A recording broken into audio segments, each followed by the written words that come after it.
بچه ها، امیدوارم حالتون خوب باشه. خب بچه ها، یادمه که تو روم تورم نمیدونم کجا بود ولی بهتون گفتم که اگر میخواید میتونم بگیرم که وقتی من کیفمو جمع میکنم برای مدرسه.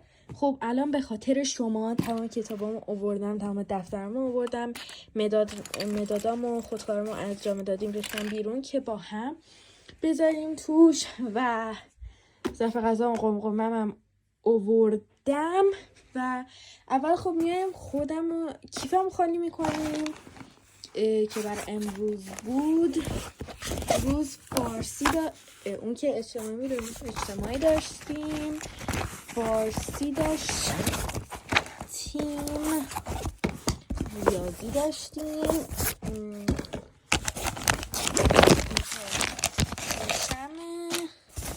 و اونم که مقنعه.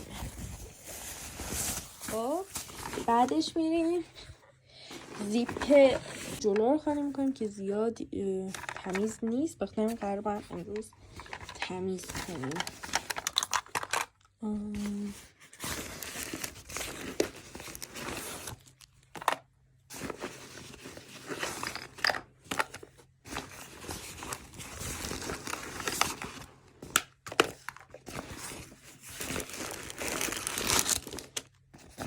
خب خالی شد. یه مداد رنگی این ته که بعد بزنم یه جای دیگه.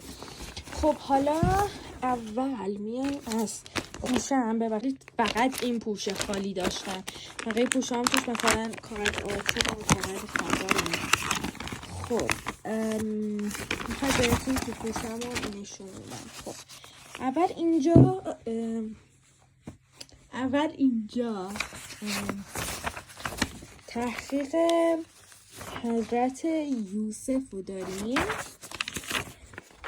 که برای هدیه‌های آسمانی بود که شنبه باید بخونم، و اینم حضرت موسی.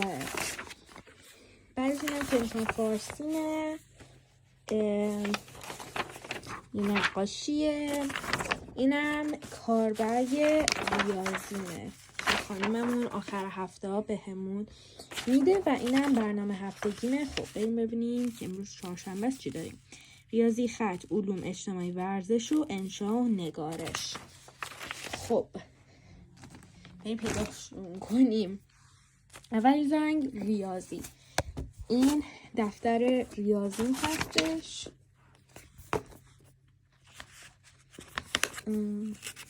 اینجا بنویسم آوین جلیان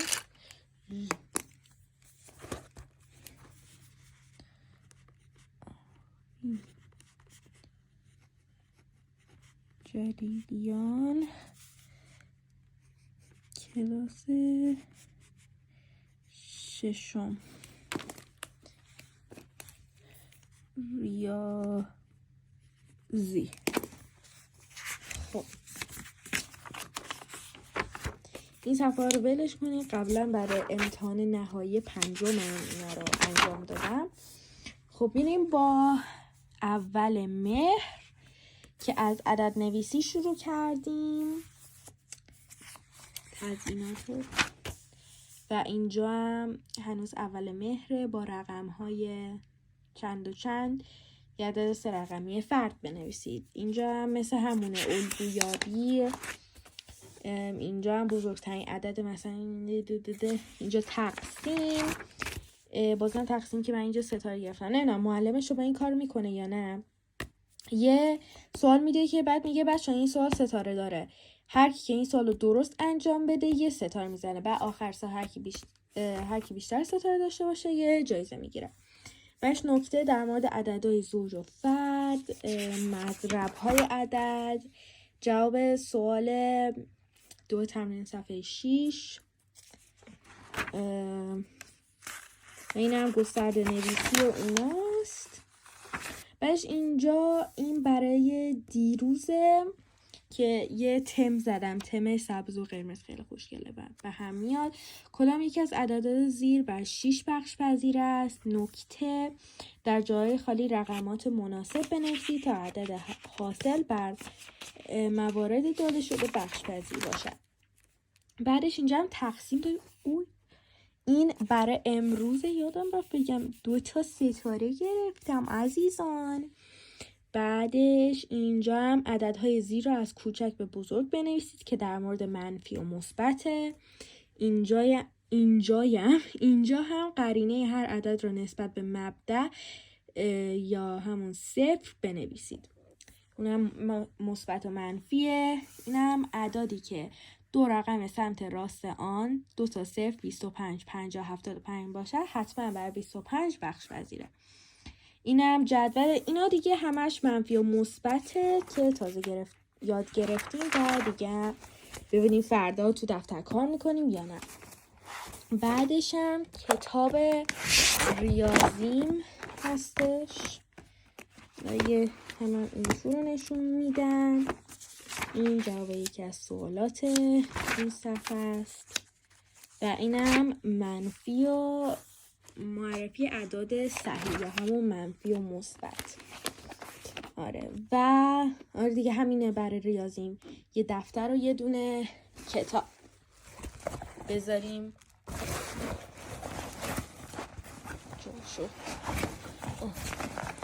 خب بعد کوشش بعدش خط داریم. برای خطم فقط یه دونه دفتر نیاز داریم که فقط یه ربع از کلاس ما خط انجام میدیم و بقیهش بازی میکنیم.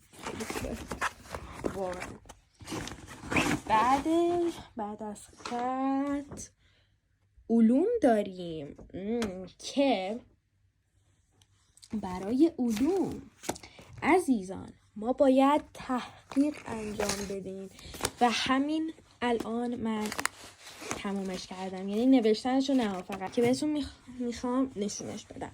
خب موضوع حالا میبینیم با صفحه اول که عنوان هستش: به نام خداوند بخشنده، درس علوم، موضوع تحقیق، حالت 4 مواد، پرانتز پلاسما.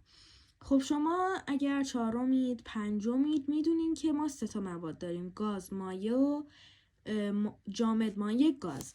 ولی یه دونه دیگه هم هست که اسمش پلاسماه که ما باید ازش تحقیق میکردیم.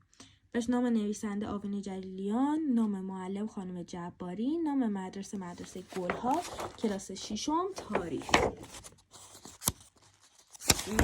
صفحه بعد که فهرستمون هستش میشه صفحه اول. صفحه اول عنوان و فهرست. صفحه دوم مقدمه. صفحه سوم نحوه ایجاد و عنوان مختلف پلاسما. صفحه چهارم پلاسمای مصنوعی، پلاسمای زمینی، پلاسمای ستاره‌ای. صفحه پنجم ویژگی‌های پلاسما. صفحه ششم پلاسمای مصنوعی سرد و گرم و کاربردهای پلاسمای مصنوعی و صفحه هفتم نمایشگرهای پلاسما.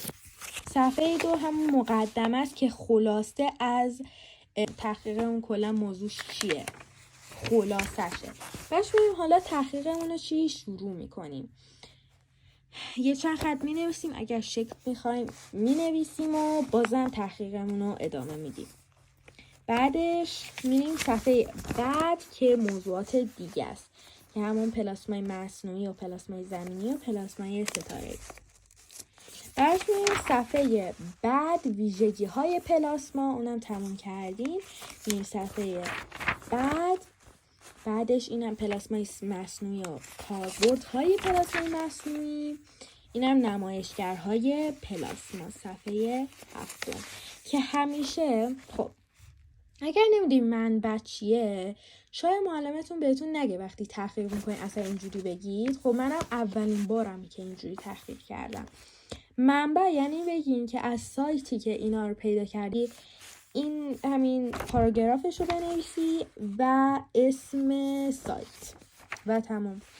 و اگر بخواین اینجوری تحقیق کنید سعی کنید زیاد پشت همون برگه ننویسید، برگه های جدا بردارید. برای هر موضوع هم یه برگه جدا باشه، نه مثلا موضوعات با هم قاطی کنید. مثلا فهرست حتما جدا باشه، فهرست و عنوان با هم نباشن. آره دیگه، اینم برای علوممه که فردا باید به خانممون نشون بدیم. میذارم تو کیفم. بعدش میریم کتاب علوم. امروز علوم نداشتیم. کتاب علوم عزیزم کوش. اینها چرا من هیچ وقت نمیشناسم علوممونا، ولی آره علوم تجربی. و معلم ما گفته بودش که به جای اینکه دفتر جدا برای علوم بیاری، بعد از هر درس یه صفحه برگه بچسبونید که تو سوالاتو بنویسید. مثلا ما یه برگه چسبونید و تو سوالاتو می‌نویسیم به جای اینکه دفتر ببریم. خب علوممون تموم شد. بعدش میریم چی؟ اجتماعی داریم. علوم اجتماعیمون امسال با یک معلمه که همین معلم جباری هستش. این با مطالعات اجتماعی همین معلممون هم گفتش بعد از هر درس یا هر فصل یک کاغذ بذاریم بخونیم که سوالاتو راحت بتونیم بنویسیم. الان میبینیم کتابمون فهرست داره. اینا الان سوالات هستش. من اومدم پشت اینم سوال بنویسم. خدایا. خب هنوز. بعدش بر اجتماعی هم پس من دفتر نمیخوام. خب میریم بعدش اجتماعی ورزش داریم که من چیزی برای ورزش نمیخوام. بعدش هم انشا و نگارش. انشا و نگارش فارسی میشه و ما هیچ وقت تو زنگای نگارشمون انشا و نگارشمون هیچ وقت حالا انشا ننوشتیم، ولی حالا ببینیم امروز مینویسیم فردا مینویسیم یا نه. ولی خب خانومم گفته بودش که نگارش درس 2 رو بنویسید که من امروز نوشتم. نگارش بیا دیگه، درس اول و درس دوم. خب همیشه برای انشا و نگارشم ما میگه که بقیه فارسیتونم بیارید. ما معلم امسالمون خودش برای همه درس کلاسایی که درس میده یه دونه چی ساخته، کاربرد. خودش میگه که این برای پایه 6 که تمام هم معنی، تمام هم خانواده، معنیای بیت و نمیدونم همه اینا مترادف و مخالف و همه اینا تو اینه. به جای اینکه مثلا بیای دیدید ما سال پیش این کار میکردیم که زیر کلمه خط میکشین و معنیشو زیرش مینویسیم. آره دیگه، درمین اینو بر میداریم، نگارشمون رو بر میداریم و دفتر فارسیمون.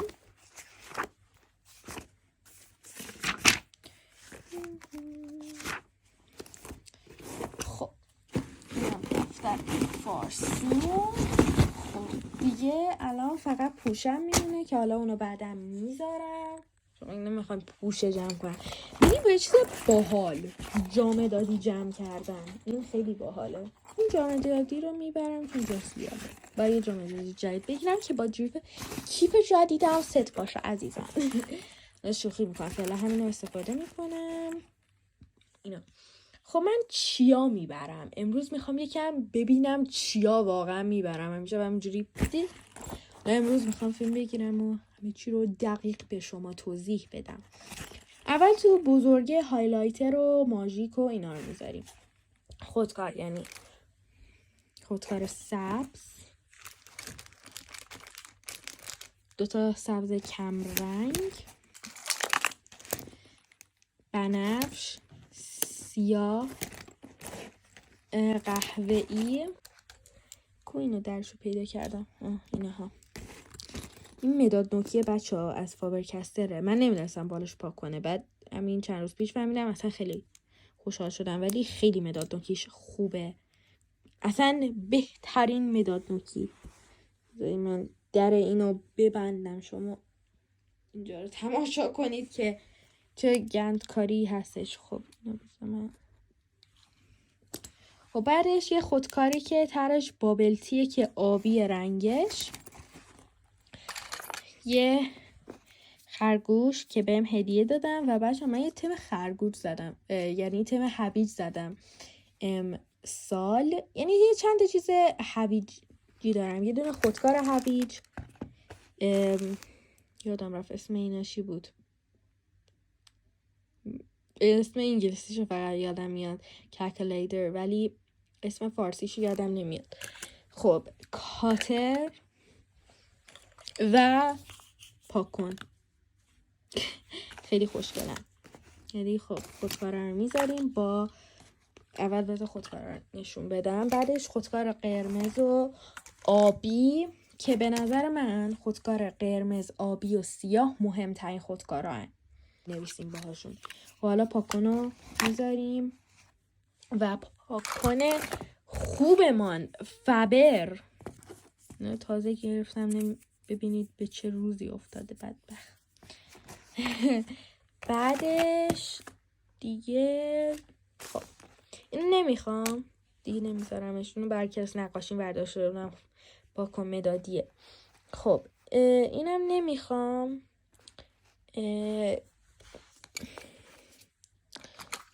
هایلایتر من فقط 2 تا هایلایتر میبرم، یه دونه آبی فابر کستل، یه دونه هم این بنفشه که از شمال گرفتم، واقعا خیلی رنگش خوش رنگه، یاسی که خیلی من دوست دارم. بعدش یه دونه ایپاد نه پاکن داریم، میگم پاکن تراش داریم که خیلی باحاله. یه چند نفر تا حالا به من گفتن هندزفری آوردی سر کلاس، گفتم نه نگاه کن تراشه.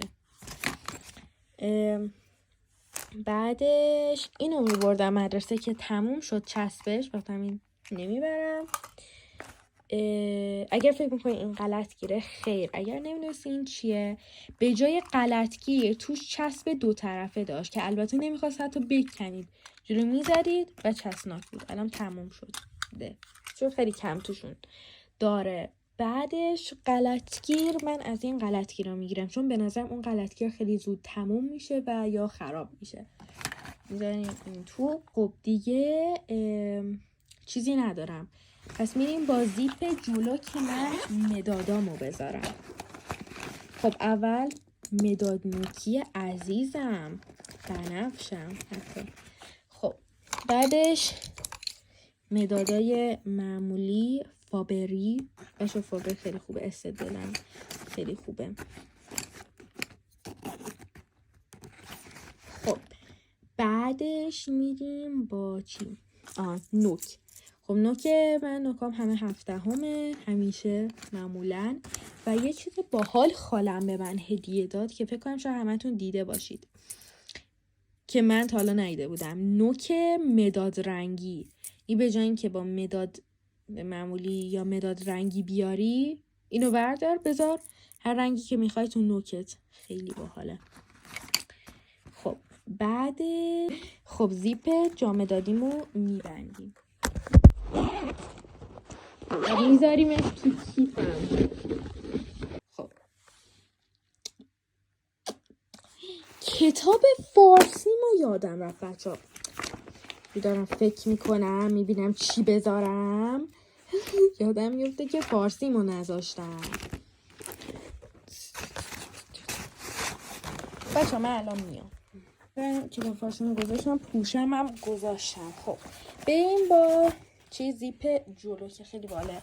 اینجا کلیده، میتونید بهش کلید بزنید که کلیداتونو گم نکنید.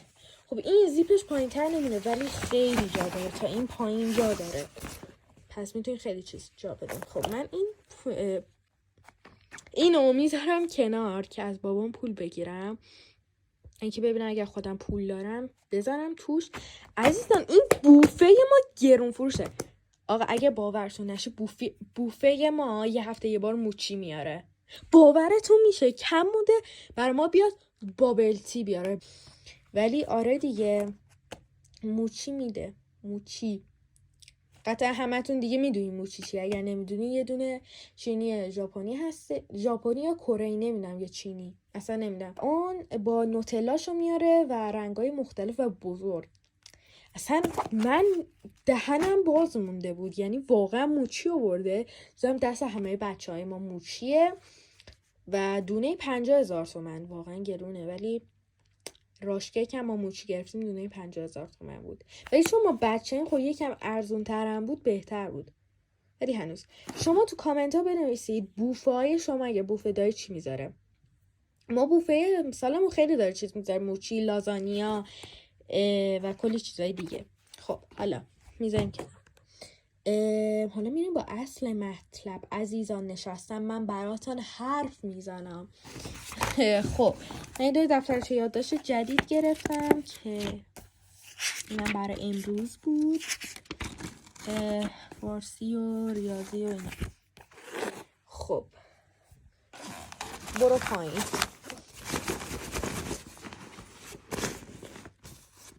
یه دستی اصلا نمیتونم اینجا پر کنم. خب من یک دستیار صدا کردم که بیاد اینجا رو برام خون بگیره. خب اول دفترچه یادداشت رو میذاریم. میخوام صفحه‌های دیگه ببینم جا نمیشه.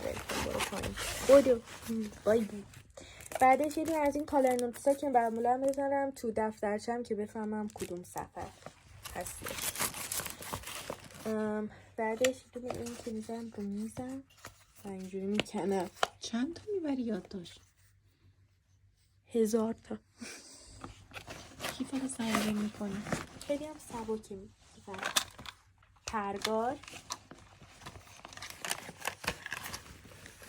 این زیر رو بهتون نشون میدم. فردا ریاضی داری؟ یه زنگ اول. بعدش موژیک.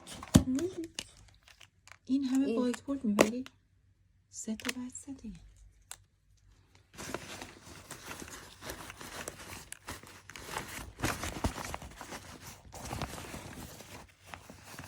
خب بعدش کالکولیتر، ماشین حساب. اگه الان میخوام میگه استفاده کنی گوگلیش مهمه. خب حالا این ماست مهمترین چیز. دوستان یادتون نره زدافونه رو گم کردم. نه بابا زدافونه میذاریم بغل. نگاه اینقدر استفاده کردم تمام شد. پر بود دوستان. دوباره پرش میکنم. خب حالا زیپو میبندیم. دوباره تمام شد. کتاب اینا رو دیگه نداری فردا؟ نه فردا نمیتونم چیز میذارم، ولی نه قمقمم که میذارم اینجا، ولی ظرف غذا هم میذارم توی بگ ایپاته چون تو جا نداره. خب ظرف غذا هم که صبح میذاریم ولی من نشون بده اونم بعد بذارم یخچال. یه چیزای خوشمزه گذاشتی شیکو بخولید نوشه جمعتون. یه هر چیزی که سعی کنید میوه و کیک رو علم نمیخورم. من داشتم نشون میدونم خیلی خوشمزه است دوستان. سعید رو بخورید. میوه حتما بذارید. سعی کنید چیزای سالم بخورید تا اونجا که میتونید و از مغز و اینا استفاده کنید در حد امکان. کشمش و اینجور چیزا که خرید کم بکنید در مدرسه. مامان چجوری وقتی یه آبو میده 75,000 تومان آب 75 شد؟ نه 5,000. خب درش رو ببند. دادم.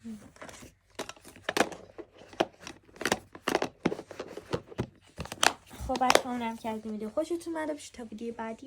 بای بای.